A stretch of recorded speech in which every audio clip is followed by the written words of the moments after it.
समझे? ईमानदार बनकर रहेगा आदमी इंशाअल्लाह। हुजूर ने फरमाया सादगी आधा ईमान है। सादा आदमी। अब ये फैशन चल रहा है, ये फैशन बहुत खर्चे कराता है। फैशन। अच्छा एक बात बताओ, आज मुझसे तकरीर क्या होना है, मेरा दिल दुखा हुआ, हालात देख करके दिल दुखा हुआ है, समझे?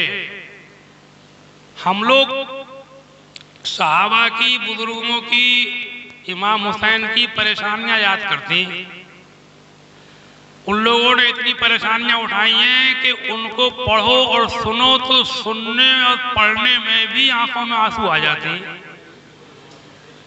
तो जिन पर बीतती होगी उनका क्या हाल होता होगा, इसको हम सुनकर के दिल भर आता है।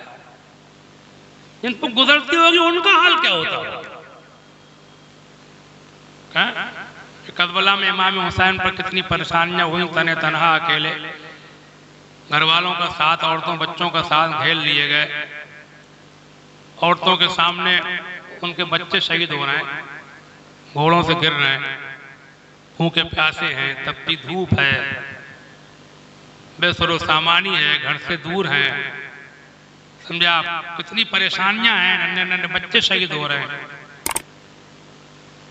और खुद भी जख्मों से चूर हैं। कितनी परेशानियां हैं। और सहाबा ने कितनी परेशानी उठाई है, सब सुनी होंगी तुमने। हुजूर के जमाने में मक्के में कैसे कैसे दुख दिए गए। एक सहाबी थे सैयदना खब्बाब बिन अरत, जाइए सहाबा से, उनसे एक बार लोगों ने पूछा कि खब्बाब, हुजूर के जमाने की जो तुम लोग मक्के में रहते थे उस वक्त की बातें कुछ सुनाओ। तो उन्होंने अपनी पीठ खोल के दिखाई, तो लोगों ने पीठ देखी तो पीठ पे गड्ढे थे। कहिए क्या? का मक्के के लोग मुझे अंगारों पे लिटालते थे पीठ के बल, और मुझसे कहते थे कि मोहम्मद का कलमा छोड़ दे, एक अल्लाह की इबादत से मुंह मोड़ ले। और अंगारों पे पीठ के बल लिटाले रखते थे, उस वक्त तक लिटाले रखते थे जब तक के वो अंगारे मेरी पीठ की खाल और चर्बी पिघल पिघल करके बुझ नहीं जाते थे। उस वक्त तक अंगारों पर लेटा रहता था। यही गड्ढे मेरी पीठ में हैं, इनको तुम देख रहे हो, ये मुसीबतें झेली। ऐसे कितने वाकयात हैं, तो तुम पढ़ो तारीख, तुम बिलाल के वाकयात सुनते रहते हो, अम्मार इब्न यासिर, सुमैया, उस्मान गनी को कई तकलीफें दी गई। तो इन तकलीफों को मैं आपसे ये कहता हूँ, मेरी बात तब तक पहुंचाओ तुम लोगों तक कि हम आपसे ये नहीं कह रहे हैं कि आप मुसीबत में जेलो, पीठ में गड्ढे आए तुम डलवा लो, ऐसे कोई बात नहीं। लेकिन जो काम आसानी से हो सकते हैं वो तो करो। बोलो भाई, इसमें क्या परेशानी? हाँ, 5 टाइम की नमाज आप पढ़ेंगे तो कौन से गड्ढे हो जाएंगे पीठ में, जरा बताओ तो मुझे। हो जाएंगे? बोलो भाई, कौन सी मुसीबत आ जाएगी, कौन से कोड़े बरसना आपके ऊपर? नहीं पढ़ सकते। हाँ, ये फैशन छोड़ दिया जाए, जीन्स फीन्स चल रही है, या औरतें जिन्हें कौन कौन से पर्दे लिए फिर रही हैं, कौन कौन से कपड़े पहन रही हैं, कौन कौन से ब्यूटी पार्लर सिंगार चल रहे हैं, कौन कौन से शर्टें चल रही हैं, कैसे कैसे बाल चल रहे हैं, कैसे कैसे फैशनेबल दाढ़ियां चल रही हैं। समझा? अब ये फैशन अगर छोड़ दिया जाए तो कौन से गड्ढे पड़ जाएंगे पीठ में, जरा बताओ मुझे, बताओ भैया। कोई परेशानी आएगी? अगर आए तो बता दो। हा? फिर क्या परेशानी है? इमाम हुसैन की परेशानियों को याद करके खाली खिचड़े पर मरीदे पका काम चल जाए? कुछ तो होना चाहिए। उन्होंने मुसीबतें झेली हैं, तुम वही काम कर लो जिसमें कोई मुसीबत नहीं है। तुम्हारे फैशन नहीं छूट रहे, समझे नहीं? तुमसे सिनेमा नहीं छूट सकते, तुमसे गाने नहीं छूट सकते, तुम सादा शादियां नहीं कर सकते। अगर सादा शादी हो जैसे सहाबा के दौर में होते थे, निकाह होते थे सादा, ऐसे निकाह होने लगे तो क्या मुसीबत आके जरा बताओ तो मुझे। पीठ में गड्ढे पड़ जाएंगे क्या? बल्कि और फायदा होगा। परेशानी नहीं, अगर ये फैशन छूट जाए तो करोड़ों अरबों रुपया एक शहर में बचेगा रोजाना। ये शादियां शादा होने लगे तो अरबों खरबों रुपया बचेगा। होना वो ये लड़का लड़की को मिलाना है। अब चाहे ऐसे मिला लो करोड़ रुपए खर्च करके, चाहे ऐसे मिला लो, होना वो ये, मकसद वो है बाद में वही दो ही दो। तो जंगे बना दिया शादियों को, समझा। इमाम हुसैन की परेशानी याद करी जा रही, ठीक है, उनकी परेशानी याद करो, अल्लाह ताला कबूल फरमाए। और मेरा मतलब यह है कि तुम परेशानी वाले काम मत करो, तुम दीन के लिए वही काम कर लो कि जिनमें कोई परेशानी नहीं है, जिनमें कोई दुश्वारी नहीं है, कोई मुश्किल नहीं है, कोई मुसीबत नहीं है, कोई दुख नहीं है, कोई अंगारे नहीं है, कोई कोड़े नहीं है, जेलें नहीं है, फांसी नहीं है, कोई मारपीट नहीं है, गाली गलौज नहीं है। अरे तुम वही काम कर लो, तुम वो भी नहीं कर सकते तो कान खोल कर सुन लो, तुम अल्लाह के रसूल और सहाबा से बहुत दूर हो चुके हो और ये दूरी खतरनाक साबित हुई। आसान समझ रहे लोग, हंसी खेल समझ रहे लोग। दीन को छोड़ना ऐसा छोड़ा है दीन के जिसका जवाब नहीं समझा दुनिया की तारीख के अंदर, उल्टा चल रहा है बिल्कुल। हुजूर ने फरमाया था कि रिवायतों में आता है आपके दस्तरखान पर दो तरह खाने के भी जमा नहीं हुए, हालत में लिखा है। यहाँ शादी में 50-50 आइटम खाने चल रहे हैं। हुजूर ने फरमाया था हज़रत आयशा सिद्दीक़ा से कि घर में इतना ही गिरफ्ती रखो कि जितना एक सवाल लेकर निकलता है, गिरफ्ती इतनी रखो बस। और ला तखलिक तौबा हत्ता तुरक़िए, आयशा जब तक कपड़े पर पेबंद न लगा लो उसे पुराना मत समझो। ये उसने कहा जिसका कलमा पढ़ा है। तो मैं फैशन सूझ रहे हैं? आंखें खोलो, होश की जरूरत है, औकात गिर रही है, बैलू खत्म हो चुकी है मुसलमान की इस वक्त दुनिया में। हाँ, अल्लाह ताला तौफीक अता फरमाए। मेरी बात पे गौर करना अकेले में आप। मैं फिर याद दिला रहा हूं कि कम से कम वही कर लो जिसमें कोई परेशानी ना हो, बल्कि आसानी है। हाँ? कम खर्चे, सादा आदमी। एक बार कलमा शरीफ का जिक्र कीजिए, ला इलाहा इल्लल्लाह मुहम्मद रसूलुल्लाह सल्लल्लाहु तआला अलैहि वसल्लम। तो बात जहां चल रही थी वही ला रहा हूं। हजरत जाबिर ने क्या फरमाया कि मेरे बाप ने मुझसे फरमाया कि सवेरे को मैं शहीद कर दिया जाऊंगा और मेरे ऊपर जो कर्जा है उसको अदा कर देना। तो यहीं से बात निकल आई थी कि कर्जा अच्छी चीज नहीं है और कर्जों से बचने की तरकीब यही है कि अपने शौक और खर्चे कम से कम कर दो, बिल्कुल फकीर बन जाओ। मेरा तजुर्बा है कि आदमी अगर भूखा सोए तो नींद अच्छी आ जाएगी उसको, और कर्जे लगे हुए हो तो नींद नहीं आती सही से। लेकिन बनाए जरूरत कभी हो और देने की नीयत हो तो जायज भी नाजायज भी नहीं। देने की नीयत हो, बेईमानी की नीयत ना हो, खैर। और अपनी बहनों के साथ नेक सलूक करना। तो जाबिर कहते हैं काला फासबहना फकाना अव्वला कतील। समझा? जब सवेरा हुआ तो मैंने ये देखा कि सबसे पहले मेरे बाप ही जंग में शहीद हुए। जैसा शाम को कहा था, सवेरे को बिल्कुल कोई नक्शा था। ये अल्लाह वालों की शान है। यहाँ से ये पता चलता है कि ये अल्लाह के रसूल के सहाबा जो थे, ये दुनिया से जाने को, शहीद होने को और मौत को उससे बिल्कुल डरते ही नहीं थे। बातें कर रहे हैं अपने के सवेरे को पहले मैं शहीद होऊंगा। देखें ईमान, देखें दुनिया से जाने के नाम से आदमी की रूह कांपती है।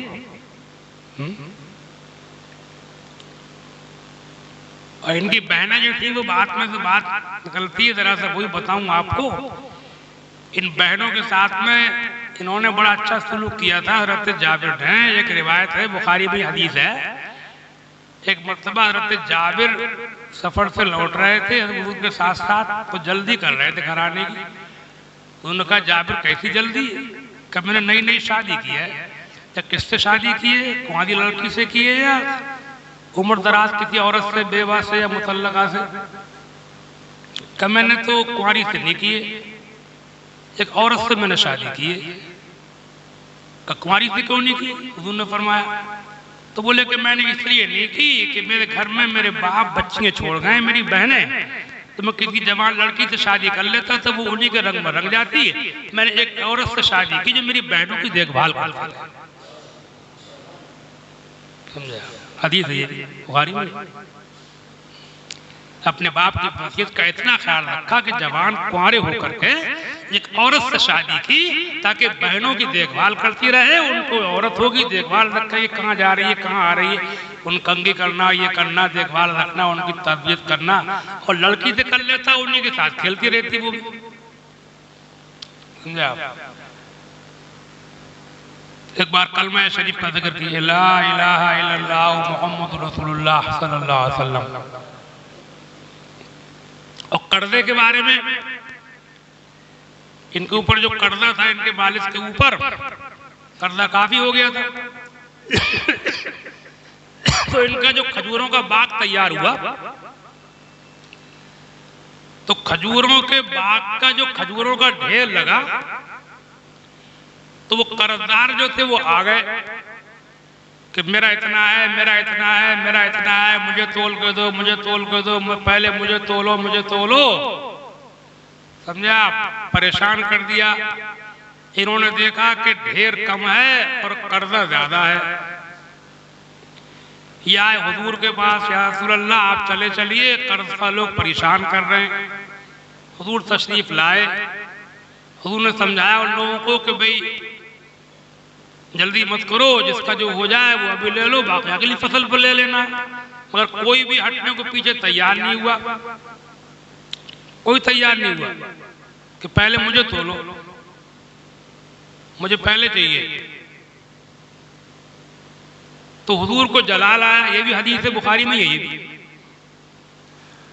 हुजूर को जलाल आया और वो ढेर के चक्कर लगाए, और चक्कर लगा करके खजूरों के ढेर के ऊपर हुजूर बैठ गए और सारे करस्पाओं से कहा कि सब तोलो।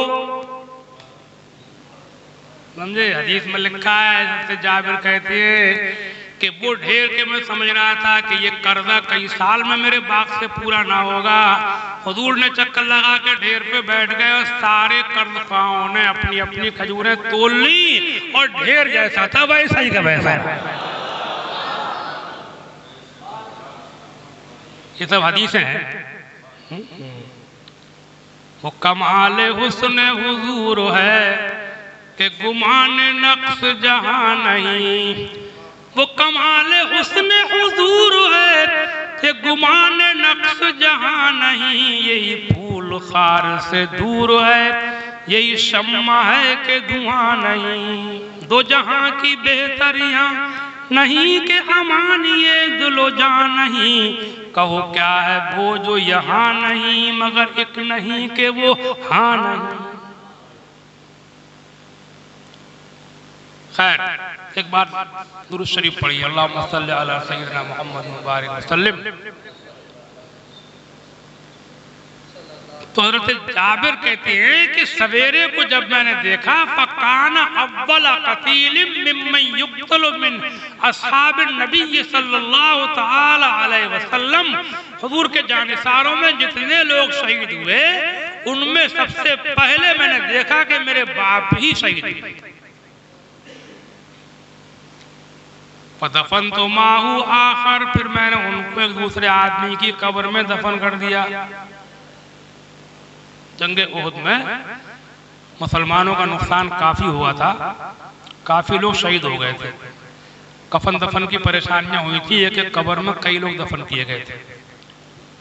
कफन भी किसी को ऐसी एक चादर, किसी को 1.5 चादर। बाद सहाबा किराम की शायद सैयदना अमीर हमजा के बारे में है, हुजूर के चचा, उनके ऊपर चादर डाली गई तो पैरों पर डालते तो सर खुल जाता, सर पर डालते तो पैर खुल जाता। हुजूर को बताया गया, हुजूर तशरीफ लाए, आंखों में आंसू आए, फरमाया सर की तरफ से डाल दो और पैरों को घास से ढक दो, पत्तों से। ये परेशानियां उठाई हैं हमारे बुजुर्गों ने। तो एक एक कब्र में कई लोग दफन हुए जंगे ओहद में। ऐसा अल्लाह ना करे हंगामी हालात में अब भी जाए, कभी हालात हंगामी हो, अल्लाह ना करे, मेरी दुआ अल्लाह ताला सलामत रखे। एक मसला बता रहा हूँ, ऐसा कभी हो तो अब भी जाए थे, कफन भी कम दे से हंसता है मजबूरी में, समझे आप। तो कहते हैं मैंने भी अपने बाप को एक दूसरे आदमी कब्र में दफन कर दिया।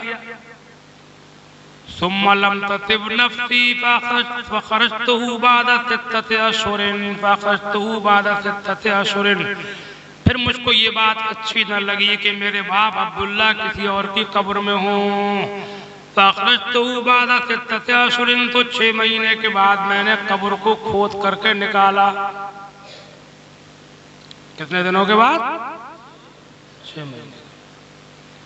अब 6 महीने तक ओहद में तो नहीं रहे होंगे, मदीने चले आए होंगे। तो हुजूर की आदत करीमा थी कि जंग के बाद ज्यादा से ज्यादा 3 दिन ठहरते थे वहां। मदीने तशरीफ ले आए होंगे। मदीने से 6 महीने के बाद में कुदाल फावड़ा जो उस जमाने में चलता हो लेके गए होंगे कि बाप को खोद के अलग करूंगा, किसी और के साथ ही रखूंगा। कहते हैं फस्तखरजतहु बादा सित्तति अशहुरिन, तो मैंने 6 महीने के बाद खोद कर निकाला।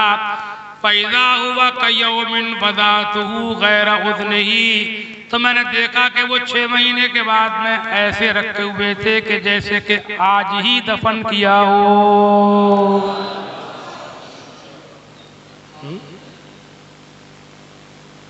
गैरा उज़निही, बस कान जरा सा मुतासर था, कान पर कोई जख्म लगा होगा, जिससे शहीद हुए होंगे तीर वगैरह, कोई उस जख्म का कोई निशान था, और बाकी ऐसे रखे थे कि जैसे आज ही दफन किया हो। अच्छा, सहाबा की हर बात में हिकमत है।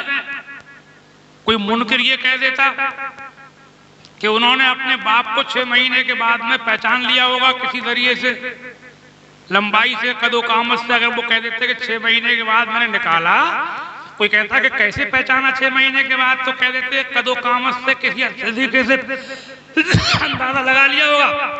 उन्होंने सब रास्ते बंद कर दिए। ये नहीं कहा कि 6 महीने के बाद मैंने निकाल के अलग उनको दफन किया, पर कहते ऐसे रखे थे जैसे कि आज ही दफन किया। समझा? तो ये है शहीदों के फजाइल, जो सिर्फ वाक़यात तक नहीं है, सिर्फ किसी ज़ईफ़ रिवायात तक नहीं है, बल्कि असली सच्ची साबित हदीसों के अंदर भी इस बात का खूब जिक्र अल्लाह ताला ने, उसके रसूल ने फरमा दिया कि बेशक अल्लाह की राह में मारे जाने वाले लोग, शहीद होने वाले लोग, उनके जिस्म को जमीन नहीं खाती है, जैसे रखे जाते हैं वैसे रखे रहते हैं। मिशकात शरीफ में एक हदीस है, एक बार हुजूर ने फरमाया कि इन्ना मिन अफज़ल अय्यामिकुम यौमुल जुमा, तुम्हारे दिनों में सबसे अफजल दिन जुमे का दिन है। फाक्सिरु अलैया फीह सलात, जुमे के दिन तुम मेरे ऊपर दुरूद ज्यादा पढ़ा करो, इसलिए कि तुम्हारे दुरूद जो हैं मुझे तरफ पेश किए जाते हैं। एक सहाबी ने कहा रसूलल्लाह, जब दुनिया से आप चले जाएंगे तब भी हमारे दुरूद आप पेश किए जाएंगे? फरमाया हाँ, तब भी तुम दुरूद पढ़ना। फ़इन्नल्लाह हर्रमा अलल अर्ज़ि अन ताकुल अजसादल अंबियाए फनबियुल्लाह हय्युन युरज़क़। बेशक अल्लाह तबारक व तआला ने जमीन के ऊपर हराम कर दिया है कि वो नबियों के जिस्म को खाए। अल्लाह के नबी दुनिया से जाने के बाद भी जिंदा हैं और रिज़्क़ दिए जाते हैं।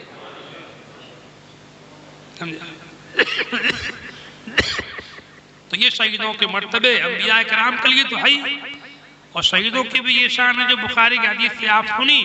और उन शहीदों में एक ऐसे शहीद कि जो सहाबी भी हैं और हुजूर के घर वाले अहले बैत से भी, वो हज़रत इमाम हुसैन, उनकी शान का क्या कहना। ऐसे शहीद हैं कि दुनिया से चले भी गए और हैं भी, गए भी और हैं भी। बोलो नहीं है क्या? कहाँ है? कोई कहे कहाँ है तो उससे कह देना हर मुसलमान के दिल में है। हुसैन दिलों में है।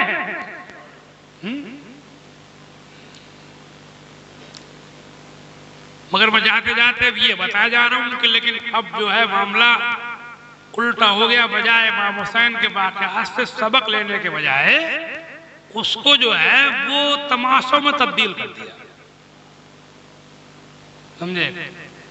तमाशों में तब्दील कर दिया। तरह तरह के तवहुमात, खुराफात, बिदअतें ऐसी राइज हुई कि करबला की असली तारीखी वाक़े को पसे पुछ डाल दिया। सदरुल शरिया मौलाना अहमद अली साहब रहमतुल्लाह लिखते हैं बाहर शरीयत में, आए मुसलमानों ये वाक़या इसलिए था कि तुम इससे इबरत व सबक हासिल करो और तुमने उसको खुराफात की नजर कर दिया। ऐसे कोई अल्फाज हम क्या गिनाऊंगा आप आजकल क्या है? सबक कौन हासिल कर रहा है? सबक हासिल करने वाले न होने के बराबर। अब बस तरह तरह की क्या क्या क्या क्या क्या आपको बताया जाए। समझे? आप खुराफातें पैदा कर ली, अल्लाह ताला महफूज फरमाए। और उसके लिए हमने किताबों में लिख दिए, किताब लिखी हमने मुहर्रम में क्या जायज़ क्या ना जायज़। किताबें गाड़ी में होंगी ले जाना। समझे? आप हासिल करो, पढ़ो, फैलाओ। हिंदी में भी है। इस किताब को तो ले लो, पढ़ो। मैं इस टाइम सब बता नहीं सकता। उन किताबों के जरिए से आपको मालूम होगा। आला हज़रत ने लिखी थी एक किताब जिसका उर्फी नाम रखा गया रिसाला तादियदारी। तो समझो उसी का तकरीबन चरबा है। मैंने आसान ज़बान में उसको कर दिया। कुल मिलाकर के बात यह है कि इमाम आली मकाम सय्यदुश्शोदा इमाम हुसैन रज़ी अल्लाह ताला अन्हु कि हम लोग जो यादगार मनाते हैं वो इसीलिए मनाते हैं कि उनका वाक़या याद रहे, ताज़ा रहे, ताकि दुनिया उसके जरिए से सबक हासिल करती रहे। सब्र करने से आज हाल ये है कि सब्र नाम की कोई चीज नहीं। छोटी सी परेशानी, जरा सी बात, जरा सा दुख दर्द मारे मारे फिर रहे हैं। करने धरने वाले इतने हो गए, करने धरने वाले, पड़ा फूंकी वाले इतने हो गए हैं कि दुकानें लगाए बैठे, लंबी लंबी रकमें ऐंठ रहे हैं। हर मामले में भूत पलीत बता रहे हैं। कराया हुआ है, कराया हुआ है, जादू टोके। समझे आप? अभी ये सुना है कि ये कन्नौज में कहीं किसी ने डाल दिया है उसमें कि मजार निकले। अरे मियाँ भीड़ पे भीड़, बसों पे बस है, ऐसी भीड़ लग रही है। औरतें चल दी। क्यों हो रहा है? मालूम क्यों हो रहा है? इमाम हुसैन को भूल गए लोग। इमाम हुसैन ने इतनी बड़ी मुसीबतें उठाई थी, सब्र किया था। हम तो जरा सा सब्र ही नहीं हो रहा। जरा सी परेशानी हर वक्त, और ढंग अच्छे नहीं, तरीके अच्छे नहीं। अच्छा, कन्नौज वाले वाक़े के बारे में फतवा भी आ गया मुफ्ती लोगों का, और ये सही तहकीक हो गई है। वहीं के लोगों ने बताया कि वहां कुछ भी नहीं सिवाय कमाई का धंधा करने के बबलगाई कमाई होगी। कि किसान के खेत में कोई ठंगर उंगरता, कोई कंकड़ फंकड़, उसमें उसको कह दिया या मजाक ख्वाब में देखा है मदार है, अब मदार बनाना शुरू कर दिया। तो पकड़ना भाग रही पब्लिक। तो ये इसकी असल वजह जो है, देखो ये दुनिया है, दुनिया के चारों कोने सही नहीं होते हैं। कुछ ना कुछ परेशानी यहाँ रहती है दुनिया में। परेशानियां अल्लाह वालों पर भी तो आई, बल्कि हम लोगों से ज्यादा आई। समझा? हर परेशानी का मतलब यही नहीं है। मेरा मकसद ये रहता है, मेरा लोग ये बताता हूं, मैंने लिखा भी किताबों में कि कोई बात है, कोई परेशानी है, थोड़ा बहुत किसी भले आदमी से दुआ तावीज़ भी करा लो, अच्छी बात है। पढ़वा लो, फुकवा लो, दुआ करा लो, खुद भी दुआ कर लो, थोड़ी बहुत दवा भी कर लो, और बाकी भरोसा अल्लाह की जात पे करो। जो अल्लाह करेगा सो। हाँ, मारे मारे मत भरोसा, अल्लाह भरोसा करो। और जाते जाते एक तावीज़ मैं आपको बता दूं, वो लोगों ने बिल्कुल छोड़ दिया। हदीस शरीफ में है, इज़ा हज़महु अमरुन बादरा इला सलात, अल्लाह के रसूल सैयद आलम सल्लल्लाहु अलैहि वसल्लम जब कभी कोई उलझन परेशानी महसूस फरमाते तो नमाज की तरफ को सबकत फरमाते।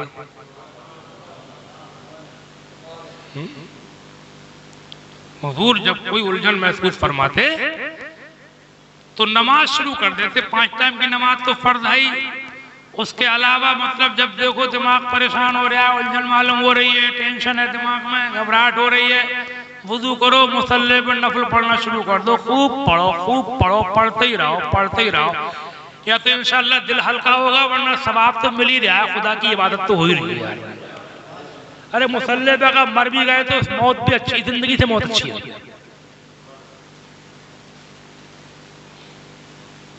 अल्लाह अगर राजी हो, इससे अल्लाह राजी है तो जिंदगी से मौत बोलो बेहतर है।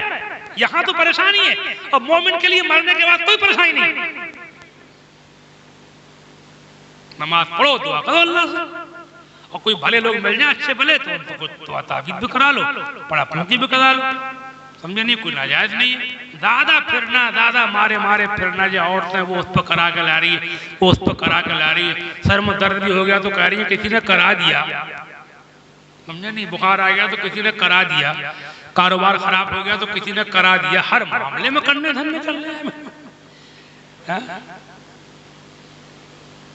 मेरे पास एक सुनाया था, कोई साहब मर गए कि उन्होंने वो इसी मुहर्रम के बारे की बात है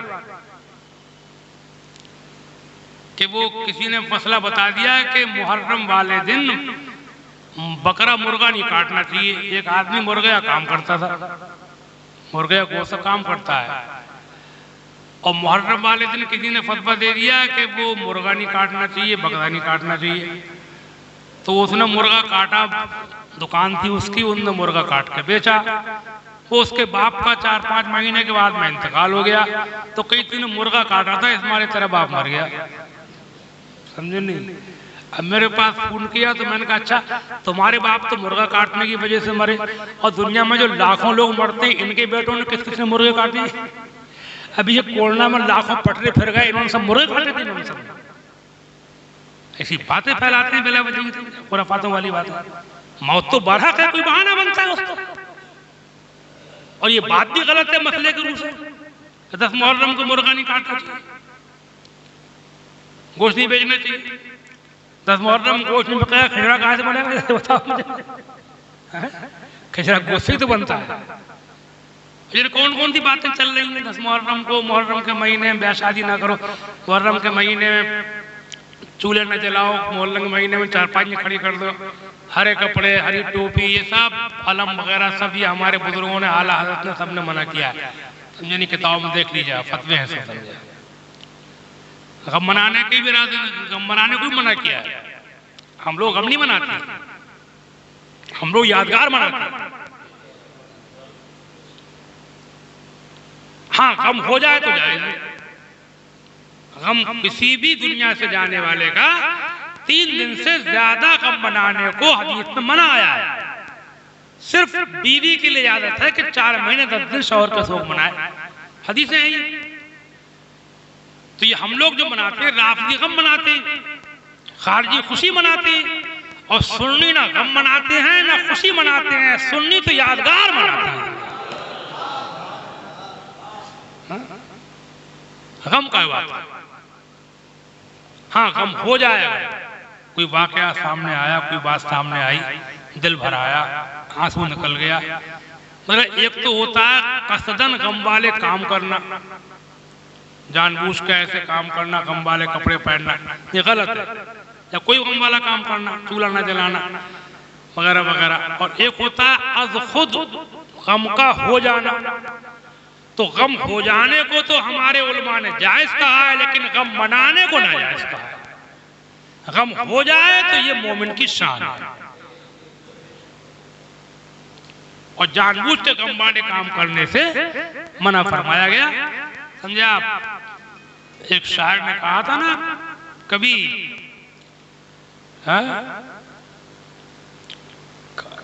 काफिर हैं जो मुनकिर हैं हयाते शुहदा के, हम जिंदा जावेद का मातम नहीं करते। अल्लाह ताला हम आप सबको सही रास्तों पर कायम रखे। बाकी आप किताब हासिल कर लीजिए, देख लीजिए ना, वो जमाने गए मेरे।